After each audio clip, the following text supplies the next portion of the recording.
Welcome to the Terrible Podcast with your hosts from SteelersDepot.com, where you can find all your latest and greatest Steelers news. It's Dave Bryan and Alex Kozora, always lit, talking Steelers. And now, here's Dave and Alex.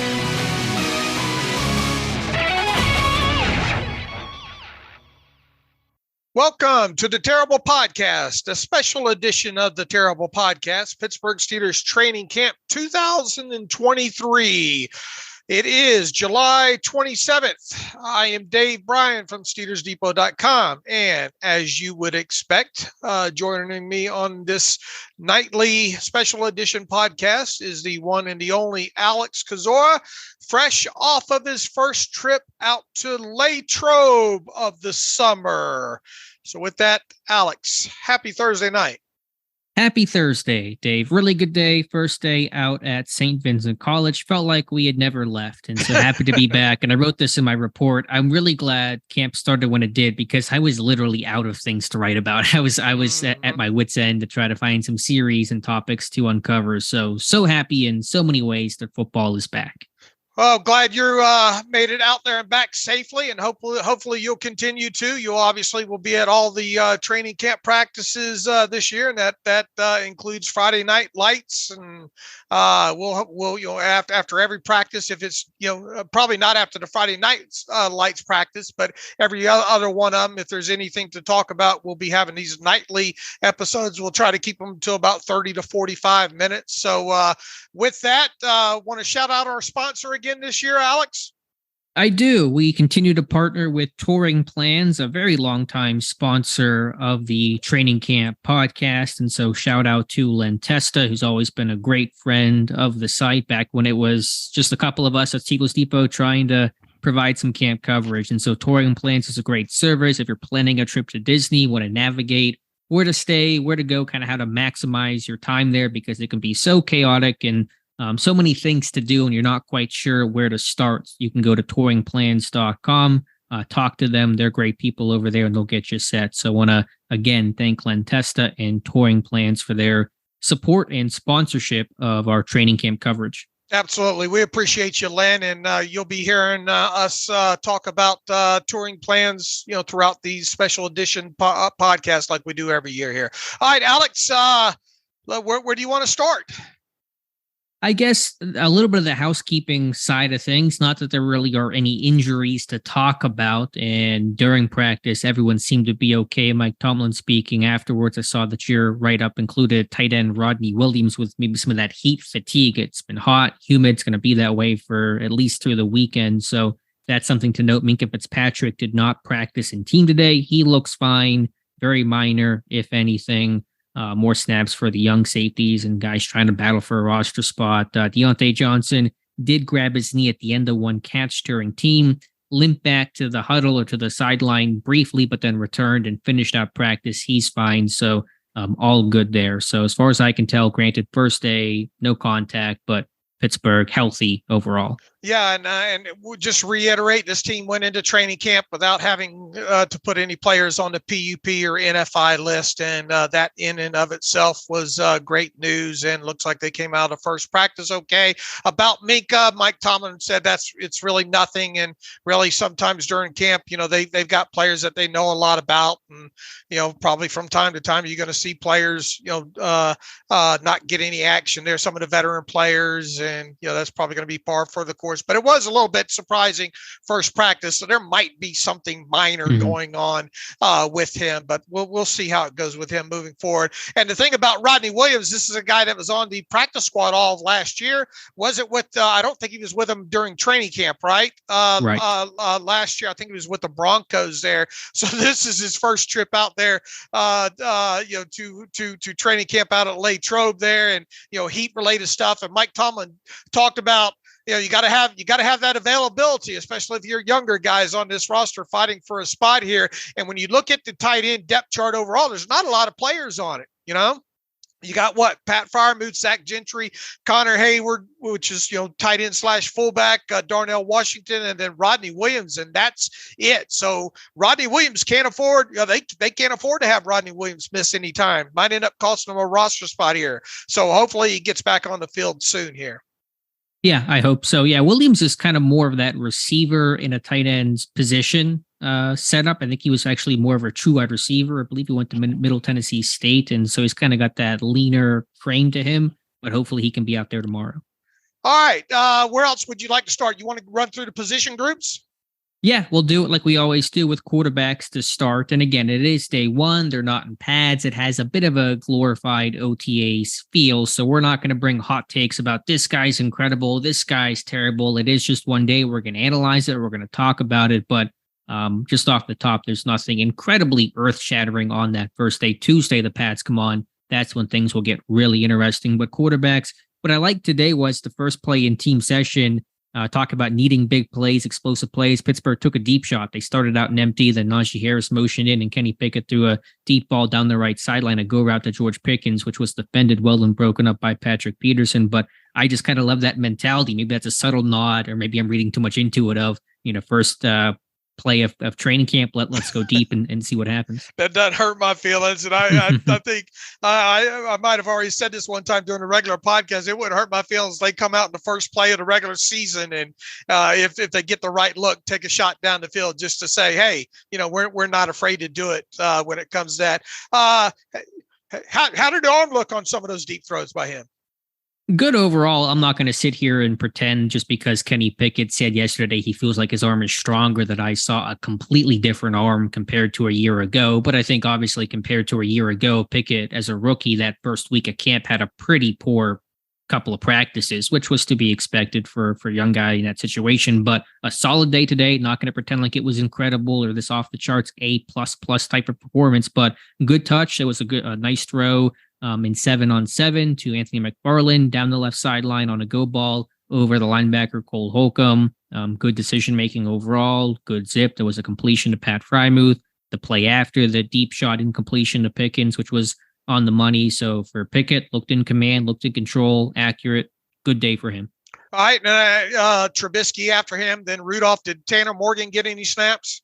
Nope. We'll start Tanner Morgan counting watch here at a goose egg, which is going to happen unless one of these three quarterbacks take a day off or, knock on wood, somebody were to go down, be unavailable, maybe late in camp. That's what happened to Oladokin last year, but all three of the quarterbacks ahead of him working. Mason Rudolph did have a to me, it seemed like a bad read that was thrown right at Elijah Riley and picked off for the first interception of camp, the only interception of the day. But overall, the quarterbacks were just fine. All right, let's move on to running backs. There, pretty big group overall. A lot of young guys in there, along with Anthony McFarland. Just kind of reading your tweets and the things out there. Sounds like Anthony McFarland put together a pretty good practice today, right? Sure, and plenty of opportunities. And he was running clear third string running back and nothing outrageous done with those opportunities, but he was solid and he was split out and he got work at gunner, even in special team sessions, which we'll see how that goes. It didn't go well for him last year, but all the ways he's trying to provide value and make this team. And so that's going to be good for him. Now, again, he's the veteran over the rookies and Higgins and Graham. And so, of course, you would expect him to get reps over those guys to start camp. We'll see how it looks later on throughout camp, but McFarland was fine. Even Jason Huntley had a good cut to his right and bounced to run for decent yardage. Now, again, it's no contact, can't tackle him. Running backs are going to look decent in these environments, but I just thought the opportunities were there for McFarland, and Huntley had that notable play, a run to the right side. Mike Tomlin said not to read too much into the rotations here, but I want you to try to anyway. After McFarland, do you have kind of an order of how they went? Yeah. After that, there weren't really a lot of carries I didn't have in my notes for Higgins or Graham or Huntley. I know that Huntley had at least one. I'm not even entirely sure if Higgins or Graham even got a carry. Sometimes in these padless practices, you don't run the ball that much because it's a hard environment to evaluate in because there is no full contact. And so it's a bit more of a passing situation. They open up in the team session today, no 7 shots. It was 3rd and long situations. And so it was kind of more a pass heavy slanted type of day. So I'll try to pay more attention tomorrow. But the workload for those guys behind McFarland was pretty limited. It was really at the top of Najee Harris, Jalen Warren, and then McFarland with a little bit of Jason Huntley sprinkled in. All right. Anything else to report on running backs? Or you want to move to wide receivers? Some pony. It's training camp, so we got to talk about the pony backfield, right? I saw at least one snap with Warren as the deep back, McFarland as the slot back to the left, motioned across. And so, obviously McFarland, if he makes the team's not going to be in those situations often, but we'll see what they do with Najee Harris and Jalen Warren. Those guys are versatile. They can move around. And for a couple of snaps last year, there were some pony sets. And with Warren established and Harris healthy, that may be on the docket for this team. All right, our gratuitous pony backfield mention at the start of training and camp. Pistol. They ran Pistol twice today, so it's Pistol, Pony, all the greatest hits of training camp. All right, okay, wide receiver position there. It sounded like Deontay Johnson avoided a little bit of a scare there. Was it a slippage by him? You're going back to his college day. Oh, right. Going back to Toledo. He cuts so fast sometimes. He comes out, he loses traction there. So, but that's all it was just a slip there. Yeah, he slipped to stay in bounds to complete a catch. And so he grabbed his knee initially. So it looked a little scary. Then he kind of had a bit of a limp as he came back, but he missed one play, if that. So thankfully, he's good to go. How's Joe Burrow? Just to kind of switch topics briefly, they call him cashing. I just saw carted off. I never know what that really means. Sometimes it's nothing. Sometimes it's something. What's going on with him? Yeah, it sounds like it's going to be a calf strain. So I think that's kind of the early word circulating right before we got on this thing at 7 p.m. Eastern time there. But it looked pretty scary. But I would imagine he's going to miss a little bit of practice time here. Move forward. If I'm him, I'm not sure I get back on that field right now. I'm surprised he was practicing in the first place. Right. All right. Anyway. We'll move along to the wide receiver position here. Calvin Austin III back in uniform, but doesn't sound like he had the greatest day. No, he didn't. And again, it's just one day, so we're not sounding alarm bells, but we'll tell you how the day went. And it didn't go too well for Calvin Austin. 2 chances to make some completions downfield. The first one, I believe in that first team session, I think the pass was from Trubisky. It was a bit behind. I think Trubisky was trying to fit it where, Austin could make a play without, potentially getting popped or any sort of collision. And so he had to reach back for it, but he couldn't finish the play. And then later, I think also from Trubisky, deep shot, right sideline, really well thrown ball. It was contested well by the DB. I don't know if it was Porter or Norwood, one of those two, but Austin could not finish the play and it escaped his hands and rolled out of bounds along the right sideline. So this is a guy that I had these notes last year that he's got that small catch radius, the limited frame. And so trying to extend outside his body is tough for him to do. That was an issue last year before he got hurt, an issue today. So hopefully a better day tomorrow for Calvin Austin. Could you pick up on that speed on him this early in camp or no? I mean, I think at this point, because I saw him last year, you kind of know that he has that speed. And I watched him at the Senior Bowl as well. So I guess it doesn't, I'm just kind of used to it in that respect. He certainly had the speed on that 45-yarder. I mean, he was behind the defense or behind whoever was covering him to get open enough for Trubisky to fire that. So, yeah, the speed wasn't the issue. He just got to finish these plays. All right. I imagine it was obviously Deontay, Allen Robinson, and George Pickens. Anything notable to talk about those three? I should know with George Pickens, and I don't know if this is my report or not. I should add it and tweet it out. I just saw some motion from George Pickens, some of the pre-snap, whether it's that orbit return motion, but just kind of him looking comfortable and not being so static. And we kind of saw that at the end of last year, the last couple of weeks, about him moving around and running a bit more varied of a route tree. And so he had a catch on a curl route from against Patrick Peterson today. And it just kind of felt like he was, moving around. And it's not a big thing, but just him being comfortable and motioning and just kind of not being static is a positive sign there. Good practice for Deontay, past the injury scare. Allen Robinson, relatively nondescript, had one pass a little high off his hands, had a diving catch on a short, 5-yard dig later on in practice. One other note for guys kind of behind, Hakeem Butler, like Austin, a couple of passes that were a little bit high, but he's a big body, tall guy, off his frame, off his hands. And so that's a guy that needs to make those plays because he's supposed to be this big guy that can, go over his head and come down with the football. All right. Gunner on a wheel. Yeah, Gunner on a Wheel, your favorite. I even included that note in there on a wheel route, the Dave Bryan favorite. Now, that was off of fake jet motion action. And then as the play kind of extended, you convert that flat route off the jet action into a wheel. It was a linebacker, Mark Robinson, covering him, a really accurate throw from Mitch Trubisky. So nice catch from Olszewski. He got, a fair amount of reps today, and we'll see what tomorrow holds. What about the rest? Boy, Jordan Birdie, I know he's small, but they showed somebody had a snapshot of him standing alongside Butler, I think, a back view. the difference in, because Butler's like, what, 6'5", 6'6", and Bird is like, I don't know, 5'8", 5'9". Any of those other guys, anything to talk about down deep on the wide receiver depth chart? Yeah, Bird had some return work. That's going to be his calling card. He was a really strong return man at San Diego State. He had one jet run today for about, I think, 14 yards. I had him down for going right to left. Cody White had a couple of nice catches. There was one especially nice juggling catch against James Pierre, left sideline. Caught another one on a crosser over route for 15 or so yards. So Cody White's a guy that's versatile, trusted, special teams. 53 is going to be still a challenge for him, but he's a guy that could still hang around the practice squad. In a vacuum, in one day, Cody White was better than both Calvin Austin and Hakeem Butler.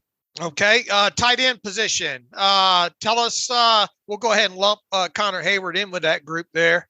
Are they using them kind of as you would expect them to use him? And everybody's going to want to know about Darnell Washington.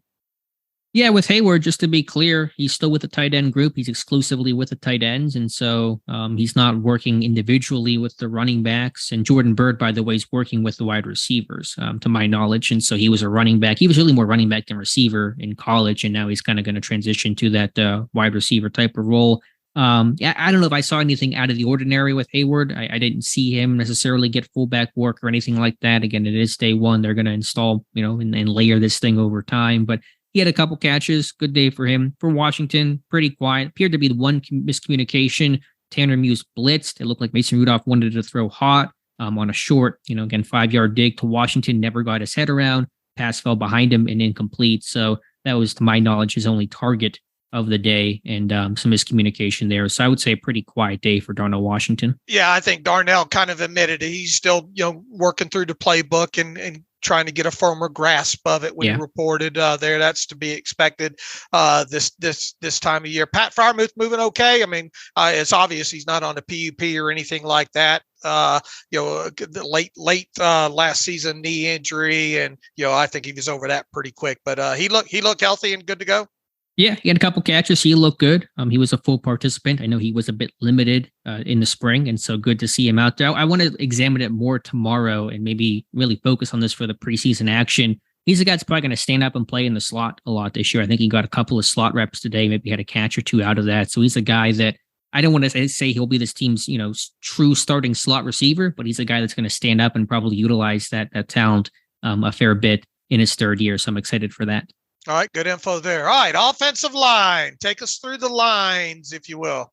Let me actually pull that up. I'm a little rusty here. I forgot to get that up in front of me. No big surprises, and to note performance is really, really tough to do in a situation like this. But first team offensive line, Dan Moore, Isaac Seumalo, Mason Cole, James Daniels, Chukwuma Okorafor. That's me working left to right. Second team, Broderick Jones, Kevin Dotson, Kendrick Green, Nate Herbig, and LaRaven Clark. Third team, Dylan Cook, Jared Williams, Ryan McCollum, Bill Dunkel, and Spencer Anderson. And I don't know if I saw anyone move around today on day number one. So those are the groups. Again, nothing that really is that notable. To see Jared Williams, who I believe is more of a tackle, play left guard. Little interesting there. Anderson out there at right tackle, but I think he was getting a lot of right tackle work in the spring. So we'll see how it develops. I'm sure they'll be moving and shaking going forward. What'd you think about Omar Khan? Omar Khan was asked about the backup center position earlier in the day and said, hey, we got a lot of guys that can, potentially do this. And he mentioned, they're interested to see, once the pads get on Ryan McCollum and all like that. But so far, I mean, that is what you said, right? I mean, there were three centers today. It was Cole, Kendrick Green, and Ryan McCollum. That's it. That's the list, right? Yep, those are the centers working today. Cole first team, Green second team, McCollum third team. Could other guys get chances later on in camp? Certainly, whether that's Spencer Anderson, maybe even Nate Herbig. We'll have to wait and see. But right now, that's how the group was today. All right, but not surprising when it cut, Spencer Anderson getting first work at right tackle, right? Yeah, I guess not, because where else you going to put him? I guess where the versatility. It'd be interesting to see if he does get kicked inside. Mm-hmm. Every third practice or something like that. Yeah, and there's an injury, he might get moved around. I thought maybe you'd see Williams at right tackle, Anderson go to left guard, because Williams is a bit taller guy. But again, these guys will move around, so I'm not going to take too much inventory of that on day one. All right, LaRaven Clark have a rough day. Hey, you'll be here all week. Hey, try to Ville. Tip your Kozora. Yeah, tip your Kozora. I like that one for sure. Yeah, I thought we could talk about this more with Nick Herbig, but I thought some of the bursts that Herbig showed off the ball was impressive, and that came at the expense of Clark. So I don't know if it was as much Herbig looking great as Clark was looking like LaRaven Clark. Probably a bit of both, but I did notice that today Clark probably having some trouble with Herbig's explosiveness off the football. All right, and you did say Dylan Cook was the third string left tackle, right? Correct. Yeah, okay. He played right tackle, I think, mostly in college, but he's going to go left side now. All right.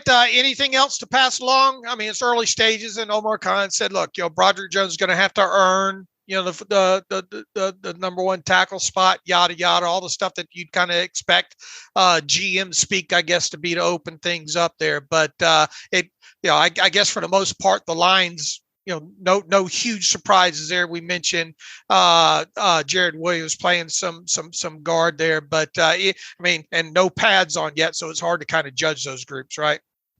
Yeah, like I said, from an evaluation standpoint, I don't really have much there because no pads. It is a bit harder to watch offensive linemen in the middle of the team. They're not doing O-line, D-line because they're not in pads, and so I watch 7-on-7 instead. So I don't really have a lot of insight in terms of how anybody did. Because A, it's day one, because, B, they're not in pads, and we'll get more of that down the line, though, I promise. Sure. All right, let's flip over to the defensive side. What about any Monty Potter? I knew you were going to ask. Pottebaum sightings. I don't know if the full Monty watch portion. Full Monty, yeah. I don't know if I saw him get any reps offensively today. They really weren't doing a ton of I form or anything like that with where a fullback would be required. I saw him out there, though. He was working with the running backs, and he's kind of the true de facto fullback on this team, but he's out there with Eddie Faulkner in individual sessions. So I'll try to keep an eye on that tomorrow. I didn't see anything notable on special teams, but I'm sure you can't miss that hair. I'm sure I'll see it at some point. All right, let's flip over to the defensive line. You want to try to take us through the rotations there? Yeah, nothing out of the ordinary, and there's some more mixing and matching, so it's a little bit harder to have like clean rotations as you kind of get with the offensive line. But obviously, Kim Hayward, Larry Ogunjobi are starting defensive linemen. I don't know how much Montrevious Adams I saw today. I might have just missed it, but he's not in my notes a lot. Keanu Benton getting a lot of second team nose tackle work and some sub package work as well out of the gate, which I thought was encouraging because he's a guy that I think this team is high on.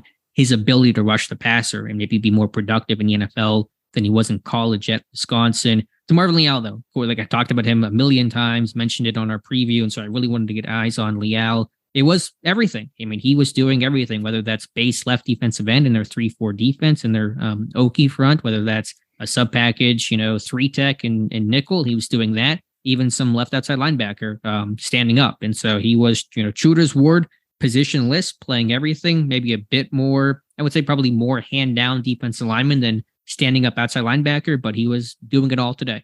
I know it's hard to remember back to a year ago, but do you notice, from build or weight or does he look a little bit more filled out or can you even remember?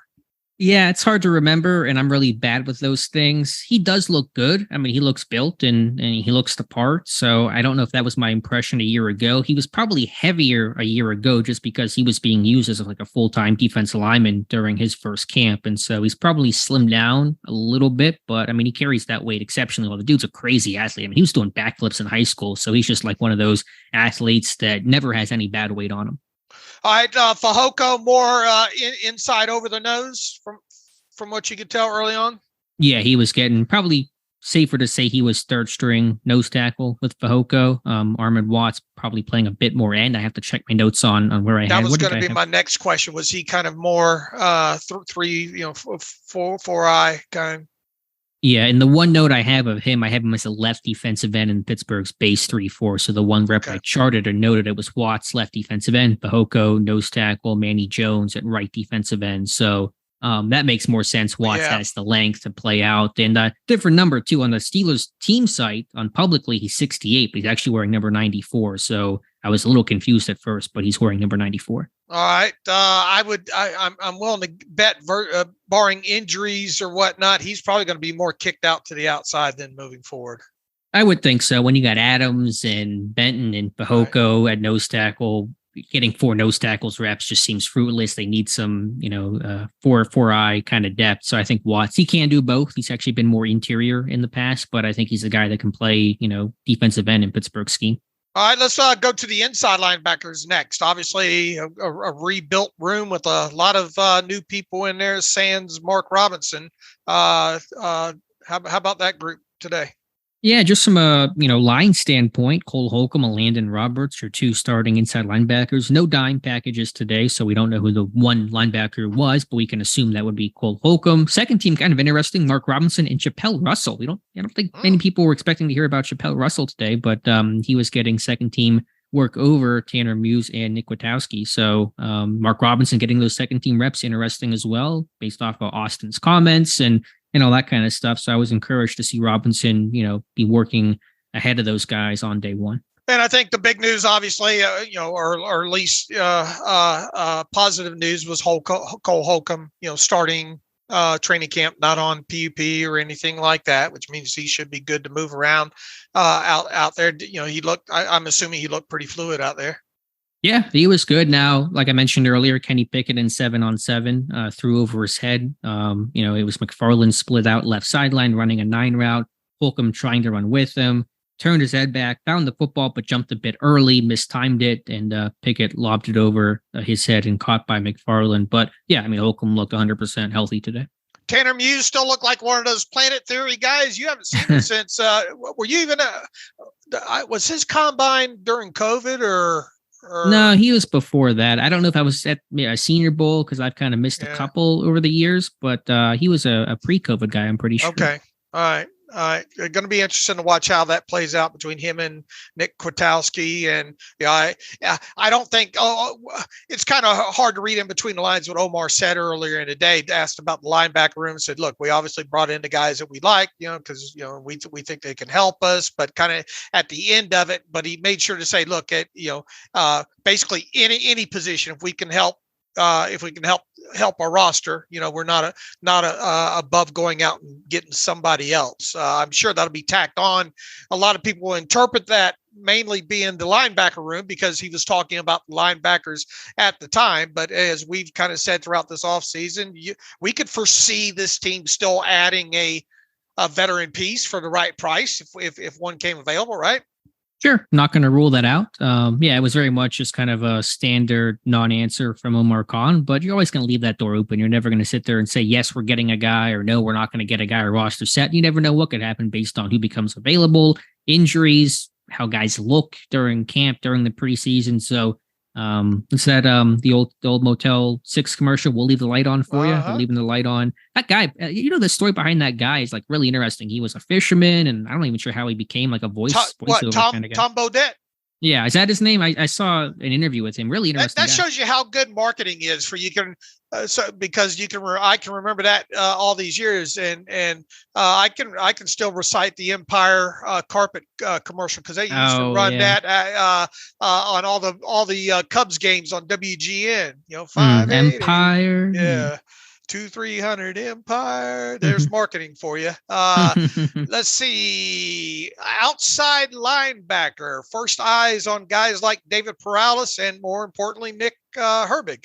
You got your Herbigs mixed up earlier, didn't you? I did. Because what happened was I tweeted that, and I sat there and I said I had the wrong Herbig, didn't I? Then the play happened, so I had to take notes. I knew Twitter would kill me for it, so I apologize for the slip there. That was probably the first Tom Bodette to outside linebacker review transition in podcast history, so congrats to us for that. How did I handle it? All right.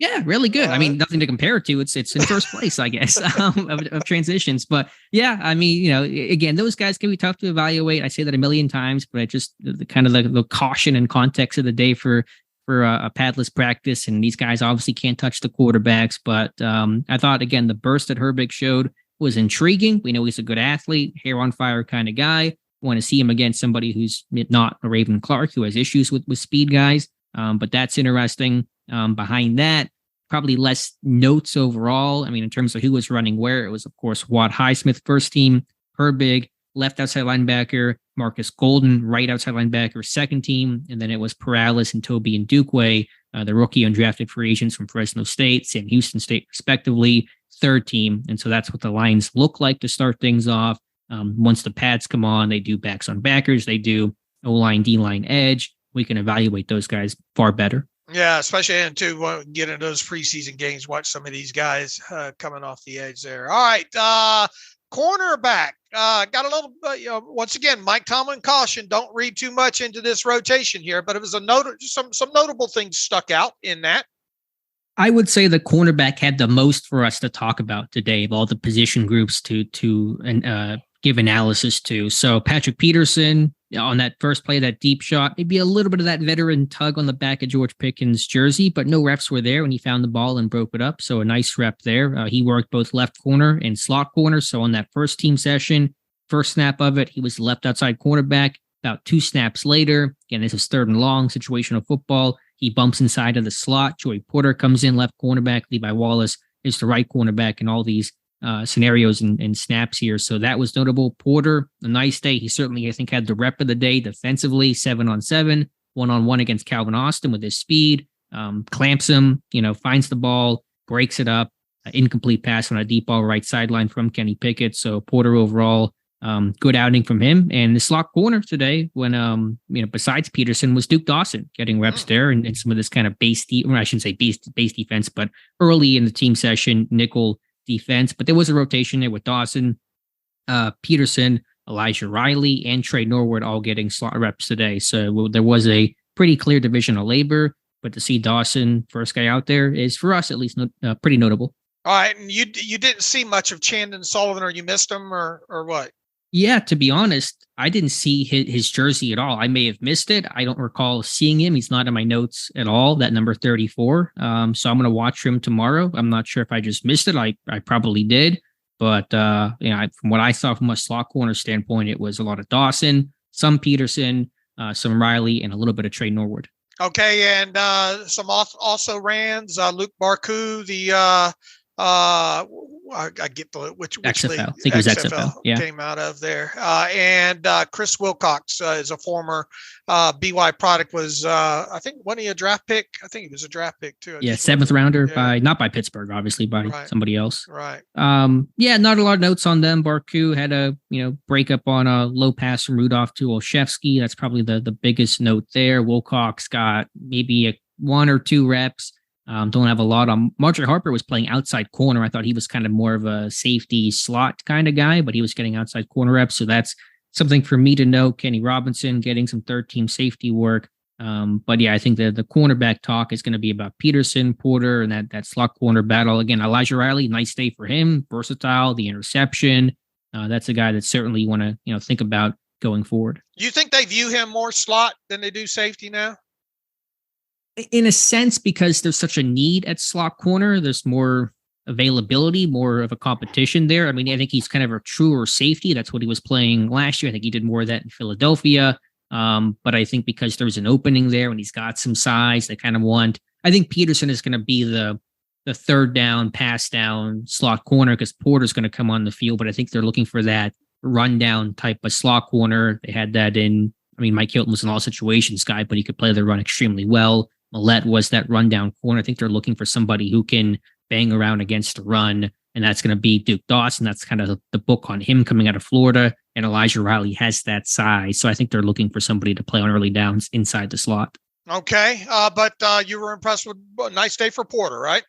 Yeah, nice day for him on that, again, that running step for step against Calvin Austin in 7-on-7 is a tough situation for any defender, any DB to be in. And he did a nice job there. Everything else looked good today. So again, just one day. I mean, what is also interesting with Porter is because what I noticed was, one college interception that can be for a variety of reasons, but this guy was always catching the football today, whether that's he was the first defender out on the field, played soft toss with Terrell Austin, the defensive coordinator, was on the jugs machine before practice. And even I've never seen this before, and it's not a monumental point, but it's interesting. Even whenever they were in team 11v11, and there were times where Porter was on the field and the defense always breaks the huddle before the offense. And so they would break the offense still huddling, and you would see Austin and Porter play soft toss for 2 or 3 catches. And I just see the reps of him trying to catch the football as much as possible. I think because he didn't have that body of work in college. You're in a Steelers scheme that wants to be aggressive, ball hawks, playmakers, 20 interceptions last season. So I just saw that with Porter. This guy was catching the football every opportunity he could. Did you mention Trice at all? I didn't. He got some work today. He was working, I don't know exactly how to classify it, kind of second team left corner. There's a bit of a rotation there, but he was working outside corner. He almost had a pick. There was a pass that went off of Akeem Butler's hands down the seam, and Trice couldn't catch the ricochet. But he was out there today, and he looked fine. All right, take us through the safeties here quickly to start wrapping us up. Yeah, it was with Minkah Fitzpatrick not participating. It was Devontae Casey and Keanu Neal running first team safety. Who do I have second team safety? I don't know exactly who I have here in my notes. I can try to find it here. Briefly, it was kind of a rotation of Norwood getting in there, Killebrew running a bit behind, was like kind of third team with him and Kenny Robinson, but it was Casey and Neal to start things off. And don't have a lot of notes overall on how those guys did. For whatever it's worth, Minkah, just playing that center field role, he was very vocal today, and just kind of watching it, able to instruct some of these young guys. So although he was not actually practicing, he was kind of an extra coach on the field. All right. Do you have anything to pass along on the specialist?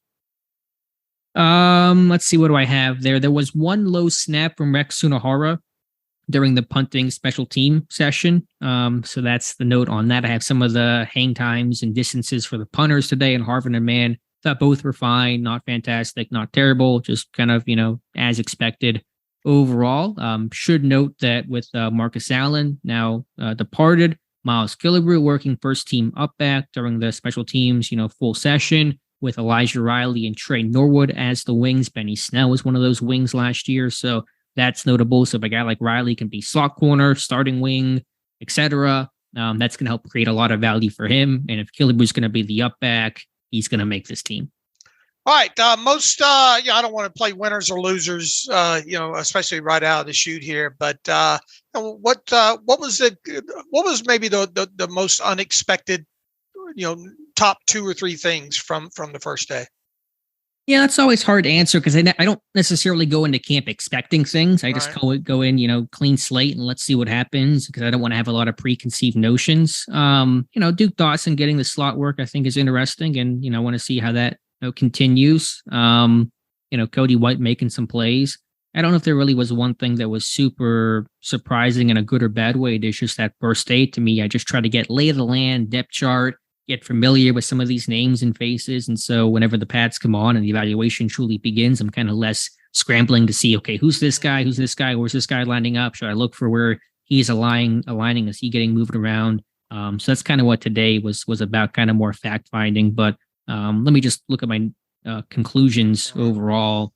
Porter doing well. And then again, I may write about this for the morning. I know it seems super small, but just Pickens looked really comfortable out there. And it wasn't, that he made these incredible catches he was making last year, just kind of mossing guys. He'll do that this camp, I'm sure, at some point. But just in terms of motions and route tree, and just looked like it was natural to him. And I think a year ago, while he was making some incredible plays, it just kind of felt like he was a one-note kind of guy. And they're going to expand what he can do, what he can offer in 2023. And a shorter practice today too, right? And right. Probably some heat acclimation, humidity acclimation here at the start. Yeah, that's a good point. The first days are usually a bit shorter, and the practices without pads seem to be a bit shorter as well. But yeah, I think with the heat, there was some weather rolling in. I think Tim Rice just said it's storming pretty bad in Latrobe shortly after practice. Maybe there was a consideration there. But yeah, just 3 team sessions. No O-line, D-line. So they wrapped up at 3:30. So it was, in terms of like actual practice, it was pretty darn short, but still plenty for us to talk about. All right. You'll be back out there, weather permitting, and all on Friday. And we'll be back Friday night to another one of these special edition podcasts, and pass along your thoughts on that. Any closing thoughts before we get out of here? No, just glad to be back at camp. I'm getting my McChicken right after this, for those wondering. I had one guy come up and say hi to me today, Caleb, a nice guy to talk to. So thanks for that. And Tim Rice took some great photographs, so be sure to follow him and check out his work. And I think we'll have a post later today that kind of has the gallery of the day. And that's always a really cool vision and view and lens, literally and figuratively, into Pittsburgh's practice. Yeah, I'm going to try to get those up well before midnight. He's already sent them over there. So shout out to Tim Rice for taking pictures for us again. And all right, with that, we'll get back after it tomorrow night. And in the meantime, you and I will do a morning Friday regular episode of the Terrible Podcast and talk about things Omar Khan said, and Art Rooney and some of the players, and all the normal stuff that goes along with a regular podcast. So until the morning or until tomorrow night, as always, thanks for listening to the Terrible Podcast, a special edition of the Terrible Podcast, Pittsburgh Steelers Training Camp 2023. Have a great night. Peace and love.